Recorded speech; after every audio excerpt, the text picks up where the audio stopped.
Good afternoon, Wing. It's Colonel Perron and Chief Reiter here with you for another exciting Peggy Podcast, October, the episode 19 of the Peggy Podcast. Wow. Hey, before we get going, Chief, I'm going to do a shout out that's probably going to get me in trouble with my fan base here, but how about those Mets? Ooh.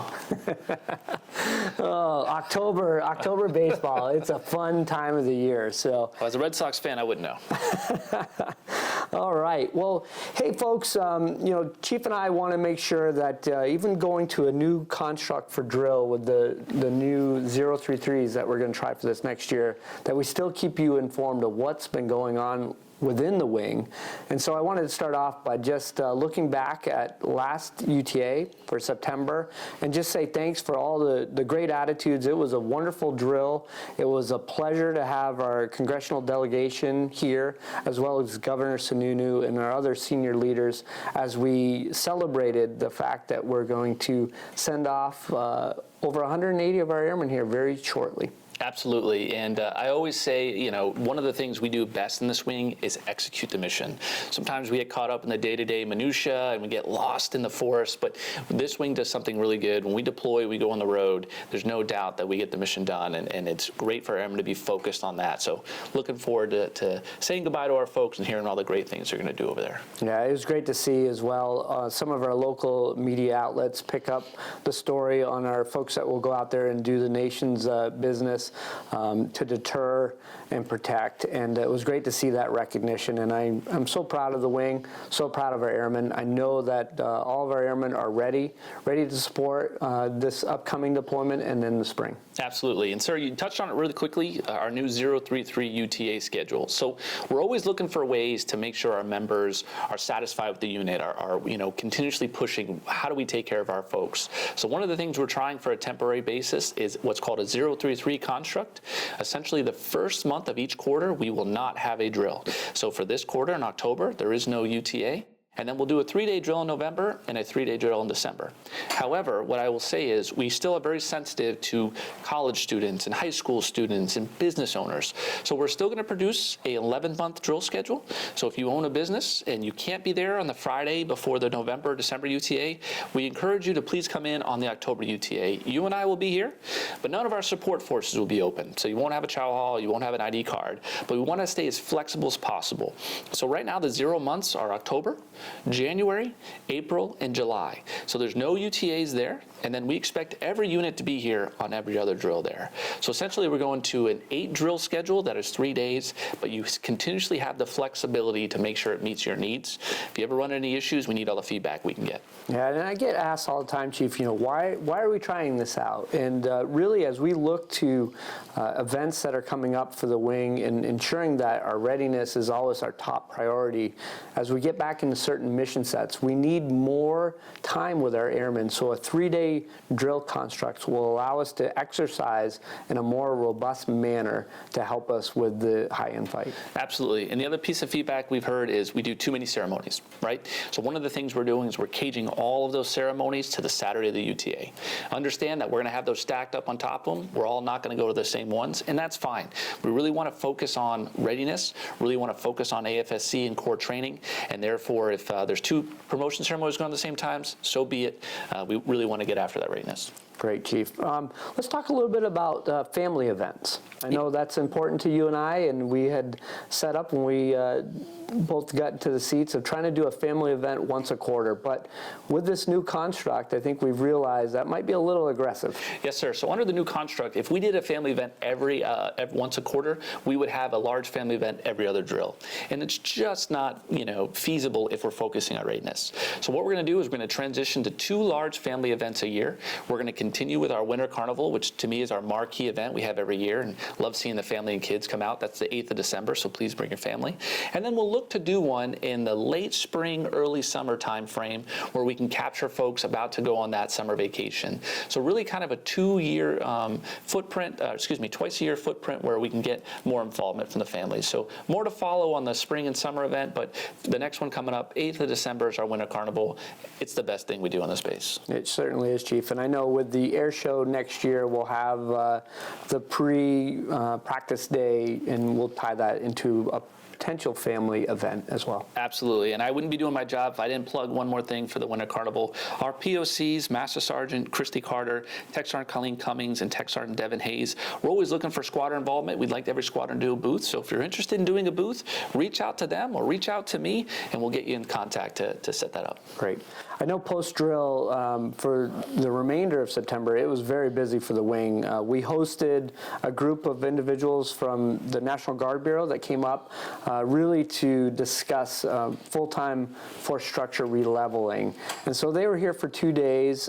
They really got a chance to recognize and see what our airmen do day in and day out here on the full-time side supporting the mission with the KC-46. It was a very fruitful visit. I know they walked away from the visit with a better understanding.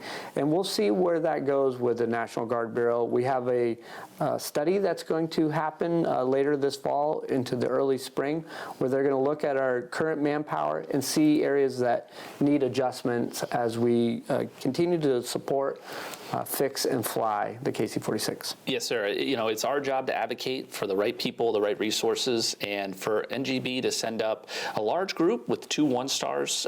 It really meant a lot, and like you said, a fruitful visit. Yes, it was good. I know, we closed out the fiscal year, 30 September, and boy, I couldn't be more proud of where we finished the year. With regards to our flying hour program, and for those that don't know, that's really how the majority of the funding comes to our base and allows us to ensure that our readiness is being accomplished. We closed the year on our training hours for the Guard at just over 2,800 hours. When you total up our training hours as well as the operational missions that we support, we're going to end FY24 just shy of 4,500 hours. It's so impressive. That's the most since we've had the KC-46 that we've supported. Absolutely. A huge shout out to, like you said, the fly, fix, and support. We also closed out on a recruiting side. We had 1,071 positions filled out of our 1,067 positions available, ending right over 100%. So I want to give a big shout out to all the units, all of us pushing those numbers, and especially our wonderful recruiting team. And looking forward for FY25, there are some amazing incentives that just were released the other day. So hot off the press, there are bonuses up to $90,000 for fully qualified retrainees and up to $50,000 for new airmen coming off the street. So now these are numbers I've never seen. It's an amazing time to join the Guard, not only for the financial, but for the educational benefits and then the service to the country. So if you know anyone that's looking to join, or if you know anyone's looking to retrain or crossover, it is an amazing time to do that. Go see our recruiters. They can give you a list of those AFSCs that fit those categories, but what an awesome opportunity. No, thanks for bringing that up, Chief. I'd be remiss not to say a huge thank you to our team in FM as well as our contracting folks that closed out the year. Again, a high execution rate. We were able to get a few unfunded requests with some monies that National Guard Bureau flowed down to the wing. Not as much as we've had in the past, but that's not necessarily a bad thing. It just means that money was sent to the wing earlier in the year. But I'm happy that we were able to get some items that will help us with readiness moving forward. And I know maintenance and security forces were the big benefactors of those unfunded requests. Yes, sir. And now it's time to look ahead. What do we have coming up in the horizon? And a few of the things I'd want to talk about, this is our first month we're doing auto promotions for our E1 through E4. So Colonel Perron has authorized the FSS to roll out this auto promotion program where our E1s and E1s, E2s, E3s, and up to E4s will be automatically promoted. It's a great program. There's 19 individuals that are eligible this month, so looking to see how many go through there, but really just trying to make sure none of our members are left behind the curve. So an awesome program for that, sir. It really is, Chief. And I know we have some facilities that are being repaired moving forward. So building 254, where maintainers reside, there's some demolition that's going on in there, and as well as the roof is finally getting repaired. So I'm looking forward, hopefully very, very soon, to be able to move our displaced maintainers back into Building 254. Yes, sir. I believe they're in 14 different buildings around the base, so I'm sure they're looking forward to that as well. We're also working on building 153. We're trying to make a consolidated gym. It's really led the efforts by Captain Fabonio, and so a lot of progress has been made there. This week, we should be laying down the new flooring, and then consolidating all of our gym equipment over there, so we have one large facility gym. The other thing we're trying to do with that building is really make it the new Central Airmen Center, and so we just got approved our MOA to add an AAFES mini market in there. So we think within the next 30 to 60 days, we will see an unmanned AAFES shopette, call it, in that building where you can get food items, drink items, and hopefully some clothing sell items. So really trying to focus on day-to-day improving our airmen's lives. Yeah, that's a really exciting project, and I can't wait to see that 153, when it's fully reconfigured, being utilized by our airmen. Yes, sir. And then the other thing we have is, before we get to drill, we really have that push to get our deployers out the door. Yep, and it started, I know the medical clinic right now has flu shots available, so if you're any status, anytime, please reach out to the clinic. They'll be able to get you your flu shot. If you happen to get it on the outside economy with your local providers, just bring in documentation so they can put it in your records. But the flu shot is available, and I know you and I, Chief, have recently gotten it. Yeah, we were the first to go over there and get our shots, so it was painless and easy, so all done. Indeed it was. All right. The next few weeks, I know we're going to say goodbye to our deployers.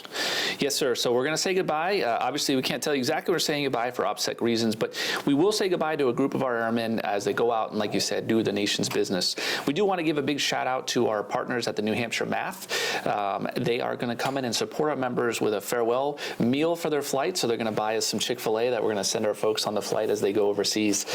So thank you to them, and really, we're going to be thinking about our deployers as they're gone through the holiday season, but you and I will have an opportunity to go visit them, which is very exciting, so we're looking forward to that. But like I said in the beginning, we execute the mission well. That's what we do best, and looking forward for our airmen to go out and shine on the road. Yes, Chief, and I know our military and family readiness program, they're equipped to help support our families that are left behind when our loved ones go out and deploy. So if anything comes up while your loved ones are on the road, they can reach out to Mr. Joe Smith and his team, and they will provide any resources that are required. Yes, sir.